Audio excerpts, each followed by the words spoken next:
ഇവളുടെ മുഖം എന്താ വല്ലാണ്ടിരിക്കണേ? അവള് കരച്ചില് തന്നെയാ. കുടുംബത്ത് കലഹം ഉണ്ടാക്കിയിട്ട് ഈ കല്യാണം നടത്തണ്ടെന്നാ പറയണേ. ഒറ്റ വീക്കിയാൻ വെക്കും. കുടുംബത്തെ കാര്യമൊന്നും നീ നോക്കണ്ട. നീ നിന്റെ കുടുംബം ഉണ്ടാവുമ്പോ നോക്കിയാ മതി. വല്യേട്ടനെ എല്ലാരും ഒറ്റപ്പെടുത്തും. വല്യേട്ടനെ എല്ലാവർക്കും ഒറ്റപ്പെടുത്താം. പക്ഷെ വല്യേട്ടൻ ഒറ്റപ്പെടാൻ വയ്യല്ലോ. അതല്ലേ വല്യേട്ടന്റെ കുറുക്ക്. എല്ലാം ഉണ്ട്. പക്ഷെ 50 പവനില്ല. എന്ന് വെച്ച് കല്യാണം നടക്കാണ്ടിരിക്കാൻ പോണില്ല. നിനക്ക് അത്യാവശ്യമുള്ള പൊന്നുണ്ട്. ബാക്കി പൊന്നിന്റെ സമാധാനം ഏട്ടൻ ചെയ്തു. ഇതാ പോരെ. ആ ഇനി പ്രതികൂട്ടി കയറാം. വിസ്തരിക്കാം. വക്കീലിനോ ജഡ്ജിക്കോ ആർക്ക് വേണം വിസ്തരിക്കാം. ഏട്ടൻ എന്താ പരിഹസിക്കാണോ? ഞങ്ങളോട് ആലോചിക്കാതെ ഏട്ടൻ ചെയ്യണമൊന്നും ശരിയല്ല. ഞാൻ എന്ത് ചെയ്തു? എല്ലാവരോടും ആലോചിച്ച് തന്നെ അവളുടെ കല്യാണം തീരുമാനിച്ചത്. ഒടുവിൽ നീ എന്ത് ചെയ്തു? എന്നെ വഞ്ചിച്ചു. ഇനിയും ഞാൻ ചെയ്യുന്നോ നിന്നോട് ആലോചിക്കണോ?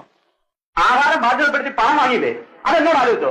എല്ലാവരോടും കൂടെ അങ്ങനെയാണ്. നിങ്ങളൊന്നും പറയണ്ട, ഞാൻ പറയാം. എല്ലാവർക്കും